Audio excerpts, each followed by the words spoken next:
And so it's hard for me to convert to, eventually it'll be Al's cadet and Dick's cadet, but it takes me a while. Okay, I think we pretty much covered all of the identifying features and all the stuff. I see at least one vigorous note taker here covering all of this stuff. So that's your basic kind of information on the cadets, and I don't know what more to add to that. Other than, there's every airplane that's out there. There was two things I wanted to say. One was there's unique features on every airplane that's out there that makes each one of them individual in and of itself, even though they're supposed to be all interstate cadets and all the same. Every one of them is totally different. It's really interesting to see that. Just by luck, we got 7 really unique airplanes. The other thing about it is that every one of these cadets, I've looked at all of them, and every one of these cadets also has some feature that the other cadets do not have. It's got one thing in particular that's an authentic, that's the way it ought to be, and the others don't have it. So you go around and look at the little things, and you can spot what the factory did initially, and that one's got it, and this one doesn't, and it's interesting to go out and compare notes. Like Greg Herrick's Interstate, the blue and yellow one, has covers over the ailerons, which that never came there, but it's an interesting little feature to look at. But it's got a couple of other, besides the tail post, it has the original wheels and brakes on it, and none of the rest of the guys have the original wheels and brakes. And I can tell you stories about that stuff, but it's pretty neat to have original wheels and brakes out there. There's nothing else to look at and say that's what they were originally, but it's probably a better idea to change. But because you can't support those old wheels and brakes, the parts for them are gone, and the whole mechanism.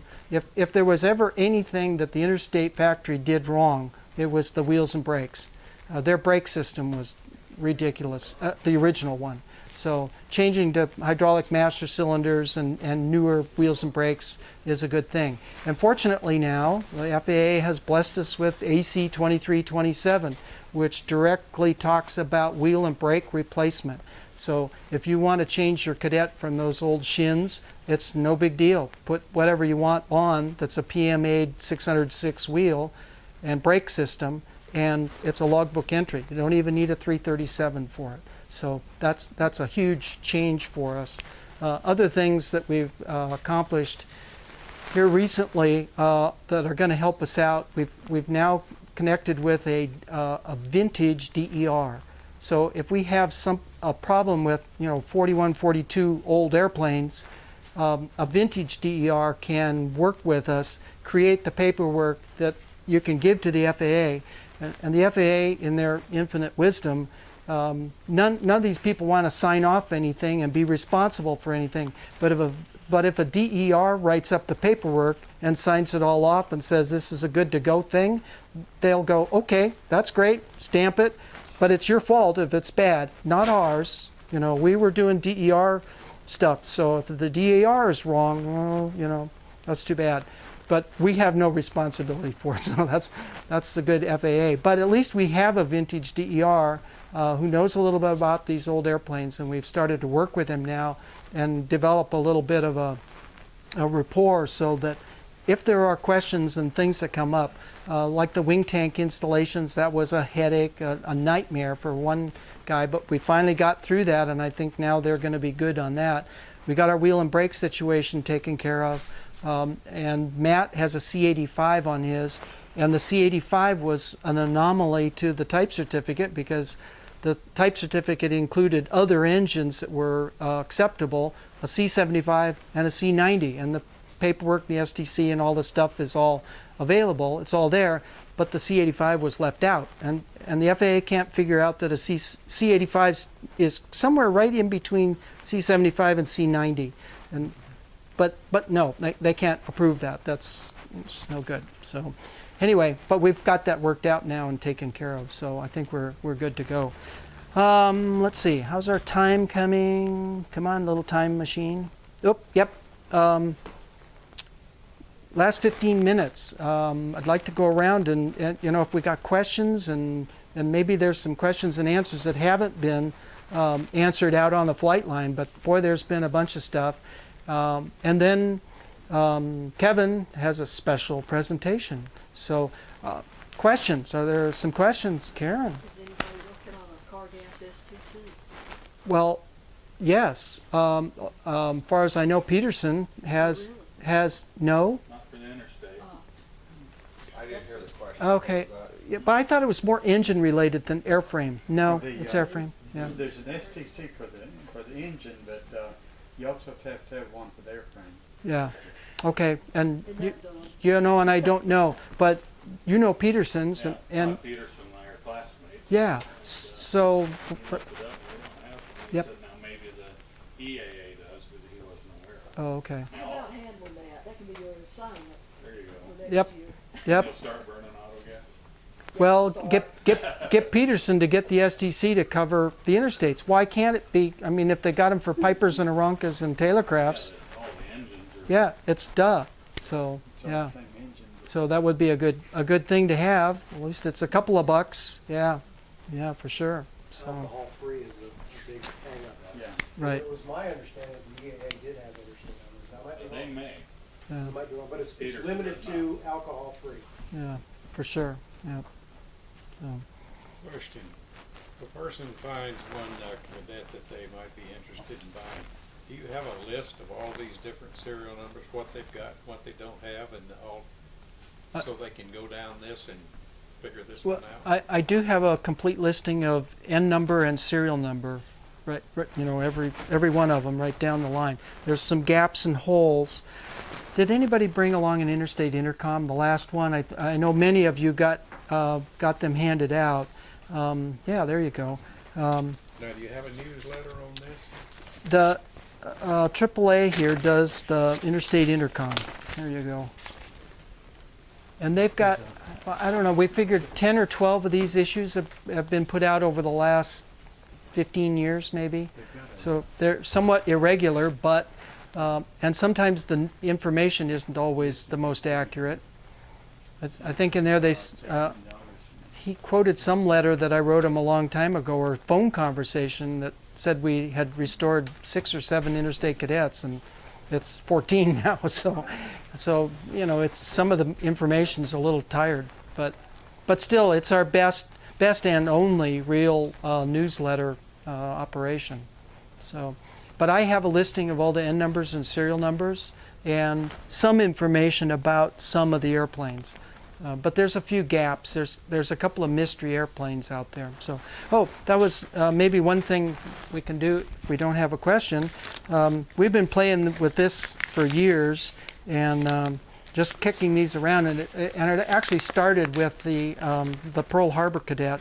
You know, what are the we called it 10, but I really don't have 10. What are the 10 most famous interstate cadets? Well, top of the list is the Pearl Harbor Cadet, 37266, that Cornelia Fort flew on Pearl Harbor Day and got shot at and survived and got down to the ground. There's a good Smithsonian magazine, Air and Space magazine, story about that. They put it down as the mystery situation, but we actually solved the mystery, and the mystery was solved in the interstate intercom, because the other airplane that's named in her logbook was never in Hawaii. So we now have proof, a photo of that airplane on December 7th, 1941, and it's, you know, so the N number that she wrote down in her logbook was wrong. She just didn't get that right. And we've got some thinking. If you read the Cornelia Fort story, you can see how that would have happened, because she probably didn't fill out her logbook on December 7th. That was not exactly the most important thing to be doing, you know, when you're getting shot at and taking cover, and having your chief instructor got killed with ground fire across the John Rogers Airport. So anyway, the Pearl is probably the most famous of all of the cadets. If you're onto YouTube at all and go to my site, Ragwood Refactory, I've got the YouTube video thing that we did on the Pearl that kind of tells a little bit about the story and the airplane and so forth, which is now up in Mount Vernon, Washington, at a museum up in Mount Vernon. So hopefully it'll be out and about. They were intending to get that airplane out and fly it around. So the third one I list is kind of a very important airplane. Is actually a couple of airplanes. It's Camp Peach flying his air show. Became obvious right off the bat that airplane, that Interstate Cadet, or both of his Interstate Cadets, have been seen by more people than any other cadet ever. I mean, out there doing those shows, 10,000 people. How many are at Oshkosh? Thousands and thousands, maybe millions of people have seen an Interstate Cadet. So that's a pretty famous kind of airplane. It's more a situation than the airplane, but it's neat to have Kent out there flying. And he keeps telling me that if he had a restored Cadet right there to sell, he could sell one at every air show. But I kept telling him, well, with your airplane, I said, Kent, I've got one all finished, done, ready to go. It's for sale. But the phone was kind of quiet. Lucky for you, right? You got there first, so that was kind of good. The other famous Cadet, which is also extant, it's still out there, and actually I restored part of it a long time ago. But it's the Jerry Casey story. Jerry Casey flew for Interstate, and he tells about taking, I think they took a couple of interstates, or at least one interstate, back to the field test program thing that the military... Maneuver. Yeah, okay, that's it, the maneuvers. And that they went back there to, where was it? North Carolina? North Carolina, yeah. And so that they were doing maneuvers out there and ground maneuvers, and they wanted observer airplanes, and it was part of the contract thing to try to see if they could come up with a good airplane for that type of work and observation work. And so General Patton, when he was maybe only a one-star general, I don't know quite what his rank was assigned Jerry Casey as his pilot to fly him over the tanks that were moving around and doing their maneuvers and things. Well, he immediately got up there and saw that what was happening down below was not what he had told, and what, the maneuvers and everything, they were doing it all wrong. And he just went ballistic in the air and told Jerry, you get this airplane down and you land right there. And, so he dives down, circles in, and lands on a little dirt trail that's curved. And he, he was trying to stop short and get it out so the general could jump out. Well, the general wouldn't wait. He just, as soon as the plane was on ground, he just bailed out. And apparently he went ass over tea kettle. But he came up fuming, and he was after those tank commanders like hell's bells. He was going to tell them what they were doing wrong and so forth. So that was the General Patton Cadet, and that Cadet was known by N number serial number, and it's still alive and well. Nate Molman owns it. It's I don't think it's based in Fresno yet. It's being restored up in Oregon, of all places. That's a kind of an odd thing. What is it? Yeah, it's not me. So and then I got several others that were kind of interesting just to mention. One is Kevin's airplane, the Navy Cadet, because that is the only cadet we know of that was actually brought into military service as a military aircraft. All of our other airplanes, they were CPT, and then they were war training service, but they weren't assigned a bureau number and actually impounded or whatever, brought into the military. But his cadet was, and it was given a bureau number, and the Navy flew it when no other civilian flying was happening in Hawaii. And that was one of the two airplanes that we do know for sure. The Pearl Harbor Cadet and his Navy Cadet were there. It was on Maui, though, wasn't it? An island away. Kind of missed the action just barely. So, but at the time, the guy who owned the airplane was in the Navy, Navy lieutenant, I think, and I don't know whether he volunteered the airplane or how it happened, but the Navy right there just glommed onto his airplane and said, okay, it's in the Navy, and you might as well fly your airplane. And I don't know if he was doing the flying or they assigned... Two other lieutenants that flew. Okay, that during flew it. time period. Yep. And they did several missions. They did patrol around the islands and stuff. And so it's kind of a cool history in and of itself. It's nice to have the airplane here. Way to battle the weather and everything else. So you made it. And then Karen's L8, you know, the L8s that went to, the cadets that went to Bolivia, that's kind of neat. And to have her sort of recreation, it is. I mean, it's a very accurate one with lots of Espanol on it. And it's kind of cool to go around and try to figure out what they were trying to say. Is that no push or No what? lift No lift? and oil. And oil, My okay. God, I've Yeah, used enough oil all to right. bring a Harley up here. How'd you wind up Six with a Bolivian quarts. plane? Well, it's not a Bolivian airplane. I mean, it's not one of the cadets that went to Bolivia. We think they're gone. But the previous owner, Curtis Cloud, thought, wow, an interstate with the Bolivian markings. Now that would be really interesting. So, you know, that's kind of a historical recreation for us to remember that, yeah, the L8s, they went to Bolivia. This one is, you know, not one of those, but it's all painted up exactly like it. So. Does anyone know how they would have come back? Or because they were cheap, would they have been thrown away? I think gone. Yep. Yeah. A lot of the Lend-Lease airplanes were destroyed where they were at. Some of them were brought back, but a lot of them were Yeah. destroyed. It Yeah. would have cost too much to bring them back. Yep. Yep. Yeah. The Lend-Lease was more of a take it, here it is. Gimme. Yeah, gimme. Yeah. So anyway, those actually are the ones that I've listed. I think there's a couple more that are significant interstate cadets out there. Steve? Comment on the altitude record. Oh, I missed the altitude. Yeah. That was actually number 2. I'm sorry. That was the second most important airplane I thought was the altitude record cadet at some 30,000 feet, 30 plus. And by Colonel somebody or another Windover, I don't remember his first name, but he was a Canadian RCAF pilot, and he was also a sailplane pilot and flew around Colorado Springs. In fact, I think he was assigned to the academy at the time and was either an instructor or they had some reciprocal deal with Canadian guys going through the U.S. Air Force Academy.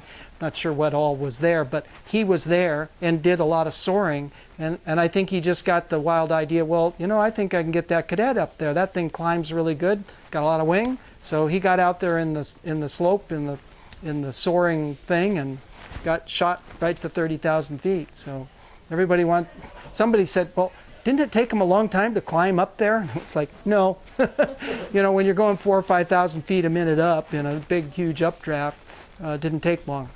But he had to come back down. The plane was still climbing, still going up a little bit at his altitude, but he ran out of oxygen, or didn't run out, but he calculated that the time it took him to get back down again was going to be more than what he had oxygen. Even just down to 15, he was going to run out. So he had to bail out and, well, not bail out, but get out of the lift and come back down again. But he had barographs, and it was all an official record.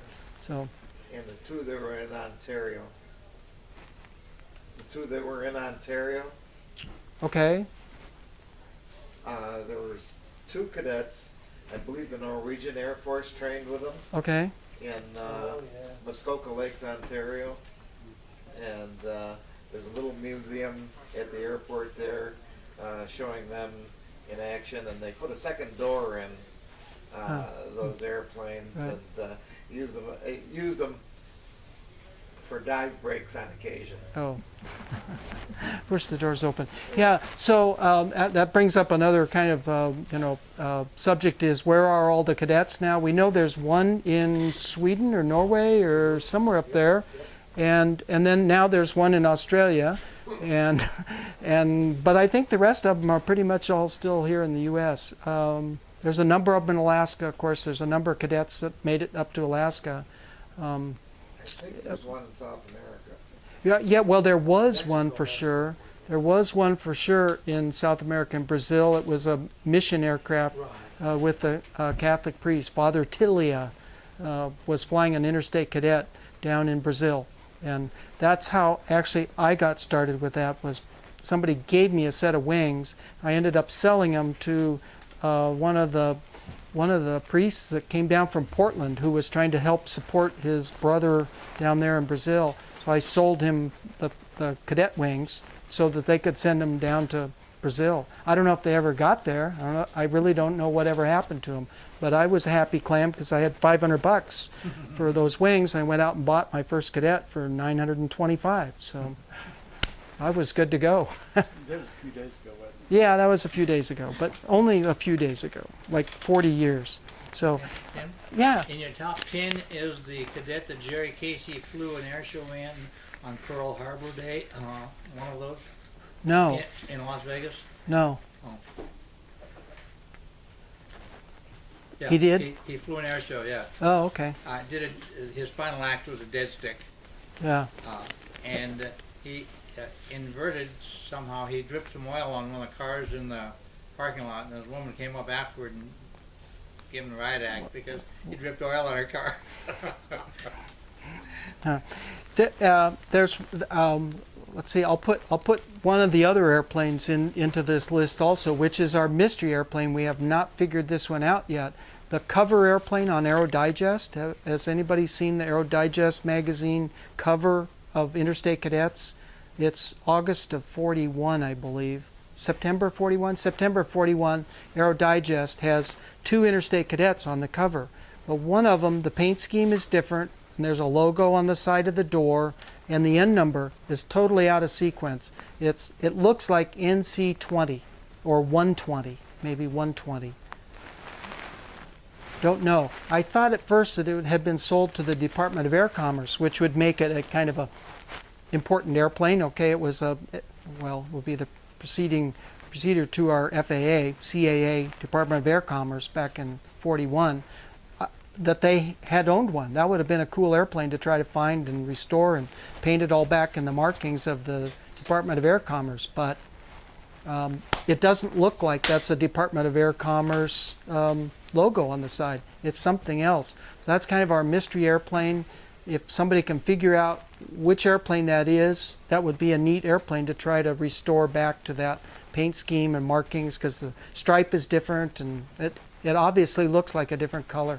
The other airplane we know is 37208, which is in a lot of the ads. In fact, I think that ad right there is 208 in it.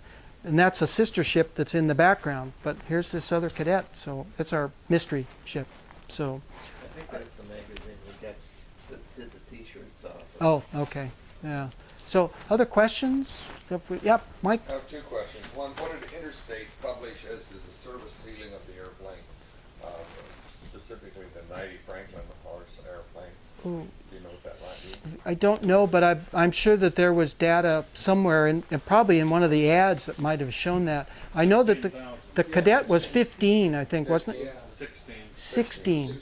The, yep. Okay, the next question is, one of my friends that has one said that he read that the Interstate was advertised as stronger than the Cub and was stressed more than the Cub, and that he'd read it but been stressed 5 positive and 3 negative. Does anybody have any knowledge of that? Those numbers? I just know from having restored both of them that the cadet is way stronger. I do know that, but what their engineering limits were in terms of where they were going with it, I don't know, because we didn't really have normal category and aerobatic and all those categories, but it would be typical of those airplanes of the day. I know in all the ads they always talk about how military training and all this stuff, and the airplane is rugged and all this stuff, that they may have engineered it to a higher standard. I hope so, because we're flying 75-year-old airplanes. I kind of want them to last. Along that line, comment on the wing attach strut. And, The T-bolts. yeah. Well, if you've got a good set of T-bolts, Magnaflux them once in a while. That would be number one. But one of the other changes that we've introduced into the whole mix, is that where you were going with that? Is the front solid strut. And so we've taken out the T-bolt on the front strut. And the reason is that they give a dimension for that distance. It's 110 and 29 30-seconds long, hole to hole. Okay, so why do you need to adjust that? So we make our struts at that dimension. So we've fixed the dihedral with that front strut. And then the rear struts are fine. They adjust and you're good. And we've never had an airplane that we couldn't rig properly with a solid front strut. But one of the other guys, Alan Reber, well, Jack was his dad. Alan has the airplane now. Jack has passed away, I think. He was a mechanical engineer, and he ordered a set of struts from me, and he said, I'm going to run some calcs on this thing. And he said, by eliminating that front strut, you've made this front, or the T-bolt on the adjustable on the front, you've made that front strut 4 times stronger. So we went, okay, that's good. Now, those T-bolts are the same T-bolts that are in the Arctic Tern. And I'm not even sure but what the latest airplane that Stoll Limited has on theirs, whether they have the struts. But in talking with Bill Deal, he said, oh, those things are good for a lot. Because his Arctic Tern was, I think the last one was 1850, 1900, somewhere around there gross, using the same ones that we're using at 1200, 1250, 13. So there's a margin of safety right there. When you think about another 600 pounds and put 4 Gs on it, that's a lot of extra margin there. So